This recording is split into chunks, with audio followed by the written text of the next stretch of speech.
Welcome to St. Paul American School Hanoi's 2022 Elementary Spring Concert. This six-part series explores the relationship between music and literature. In part 4, our third graders will present that classic tale, Peter Pan.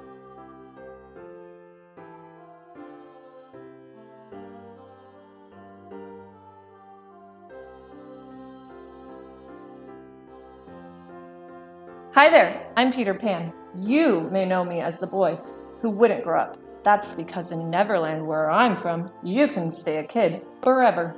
Isn't that great? I want to tell you a story about one of my adventures. It's a story about my epic struggle with the villain, Captain Hook. Maybe you've heard of him too. Well, this story begins in the house of the family called the Darlings. One night, I had returned to your world to look for other lost boys who might want to join my crew. You'll meet the lost boys later. Anyway, Tink and I, Tink is short for Tinkerbell. She's my fairy, and it's because of her that I can fly. So we were flying around London and passed right by a window in the Darling house. I had to stop for a minute because what I saw changed my life forever. Inside that room, I saw Wendy Darling telling a story to her brothers, Michael and John.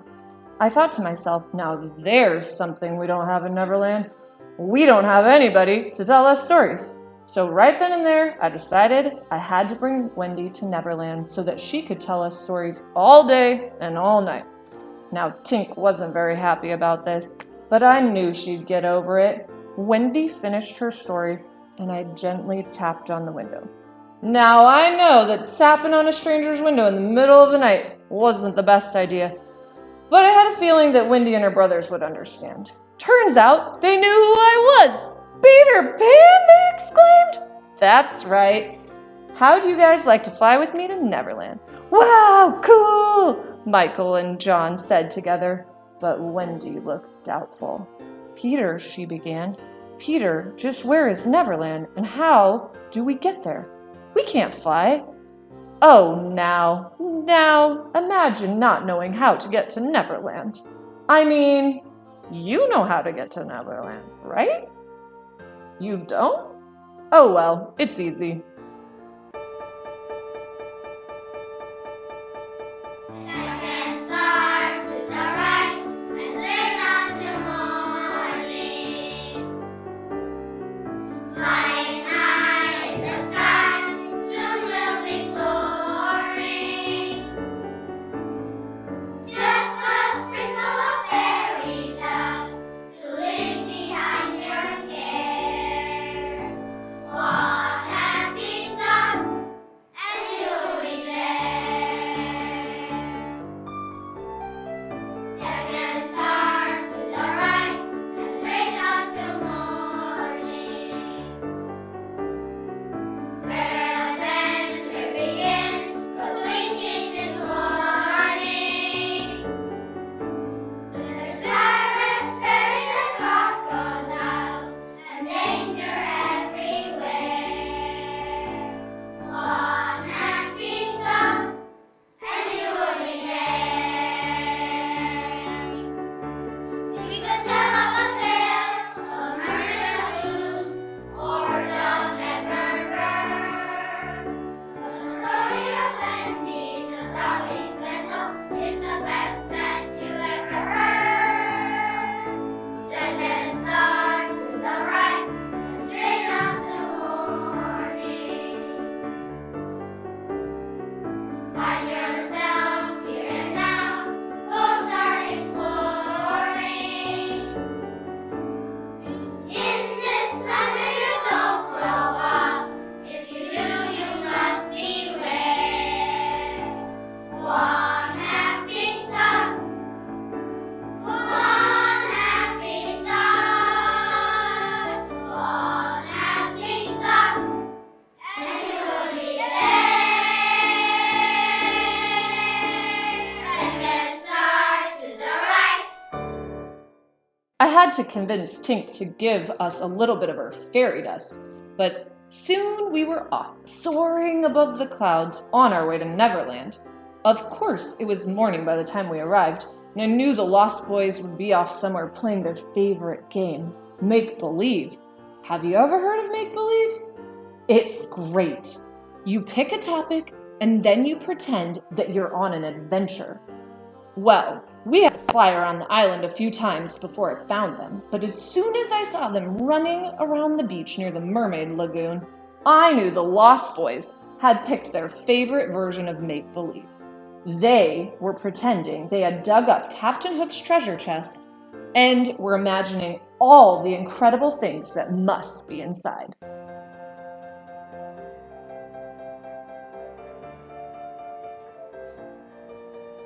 Let us play for a while, for we are those kids. We have young of our minds, we have opened the lid.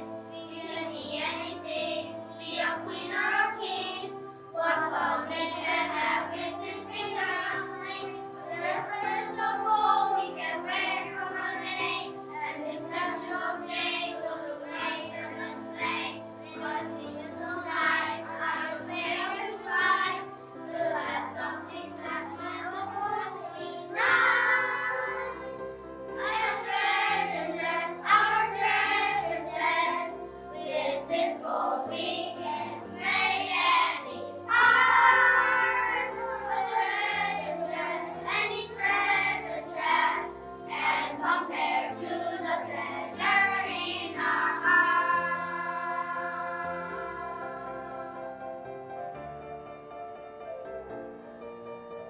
This trophy here is our anthem from its face, and its medal our hands in our famous race. I am looking to France, the treasure of me. This treasure I have closer to my feet. Well, no matter how heavy it can rest in the sand, and no matter how needy your heart man, he'll be his trade, and he'll be his home. We just want to play and to never go. Oh, it is a treasure chest, our treasure chest. With this gold we can play any part. A treasure chest, any treasure chest. They compare to the treasure in our heart. To the treasure in our head, compare to the treasure in our heart.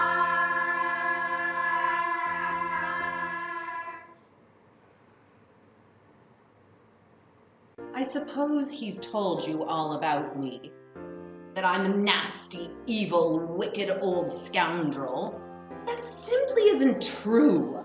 I'm here to set the record straight. I can honestly tell you that I'm misunderstood.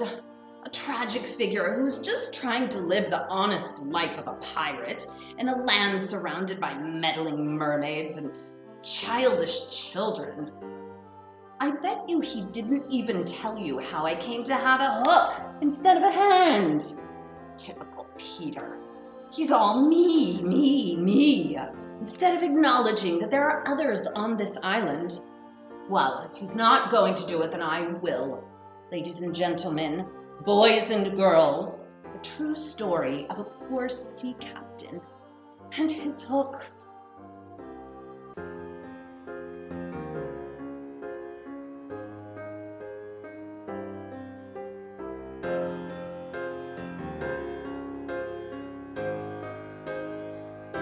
Even there is treasure on this beach, where he thought it was safe and out of reach. He marked up the spot with a sizable rock, then he marked the hour with his clock. And when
So you see, I'm a man to be pitied, not reviled. Why, the more I think about it, the angrier I get. That Peter has painted a picture of me that is perfectly opposite of my true nature. In fact, someone ought to do something about it. Someone ought to teach that Peter Pan and his band of misfits a lesson. Perhaps that someone should be me. Where were we? Oh yeah. After the Lost Boys had finished their game, I introduced them to Wendy, Michael, and John. The Lost Boys were so excited. They'd never heard a story before, but we set off back to our house so that Wendy could get to work. She first told them the story of Cinderella, but the Lost Boys wanted to hear a story about Wendy's own life, and she told them a story about her parents. That really made me mad. You see, all us Lost Boys don't have parents. Parents are adults, and adults are pirates, and pirates are mean and ugly. But Wendy's story taught us that some parents could be warm and loving and kind, and suddenly all the Lost Boys wanted to go find parents of their own. I was so mad. I told them, go ahead, go find parents, and you'll see who's right. You'll see that Neverland is better, and you'll wish you'd never left. After that, I flew off. Later, I learned that Wendy had asked them what they loved about Neverland. Had I stayed, I would have heard their answer.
And if I had stayed, I also would have been able to stop what happened next. You see, I didn't know it at the time, but Captain Hook's pirates had surrounded our treehouse.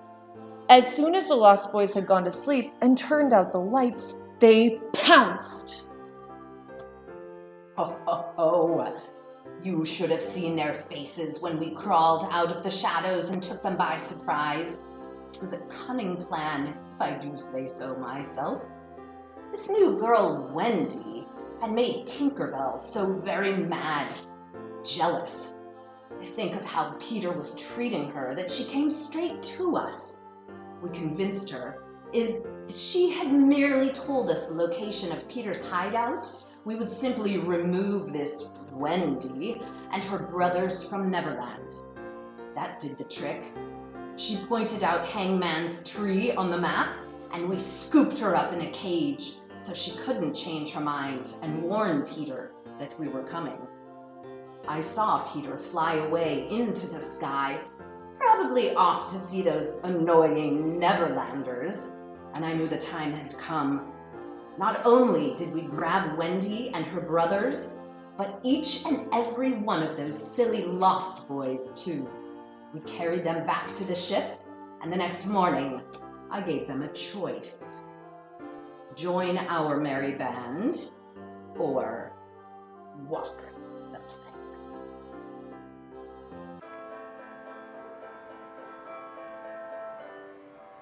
We sailed open safely from the tea, and moved around, we don't give a hootie.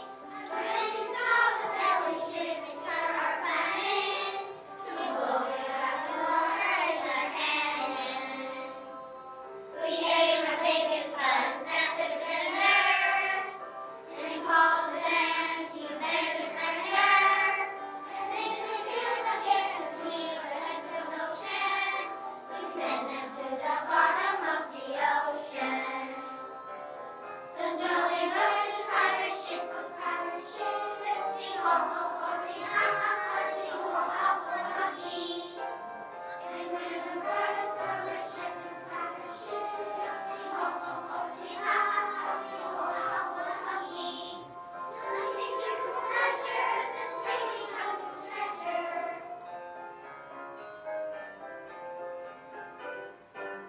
We board the captain's ship, looking for booty.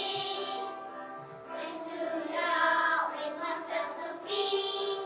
When the ship was full of loot and happily laden, we sailed away to Hanoi for a laden.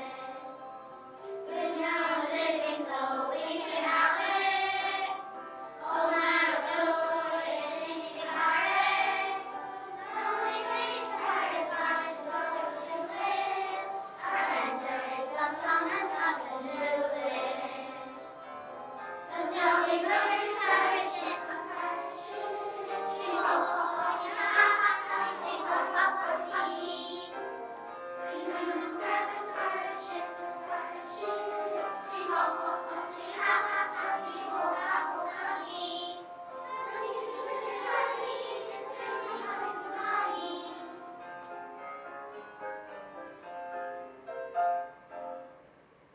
When I got to the pirate ship, I saw Wendy, Michael, John, and the Lost Boys all tied to the mast. I wasn't sure what to do, but then I had an idea.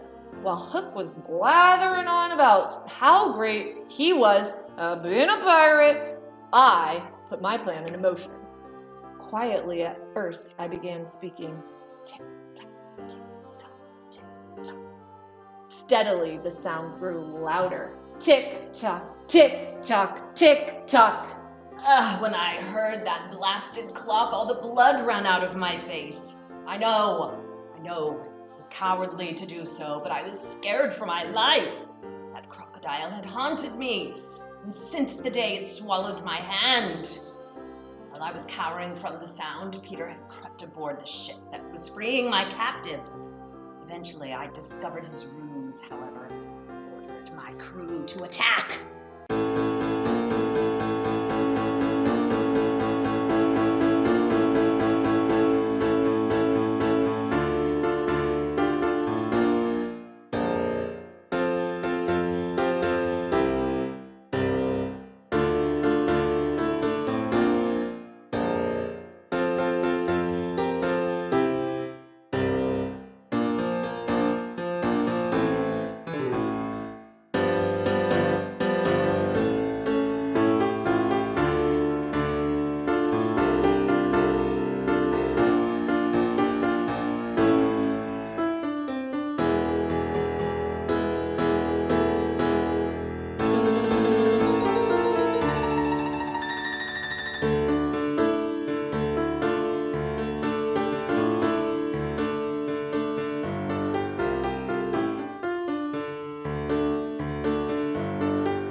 We had won the day. The pirates were all retreating, and Hook was rowing off into the sunset.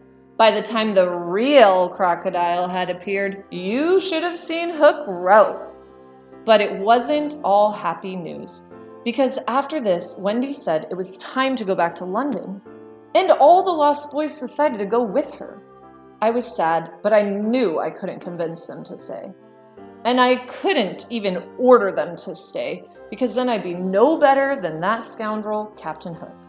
Now, every year, I return to the Darling house, and generation after generation, I bring back one of Wendy's descendants to Neverland.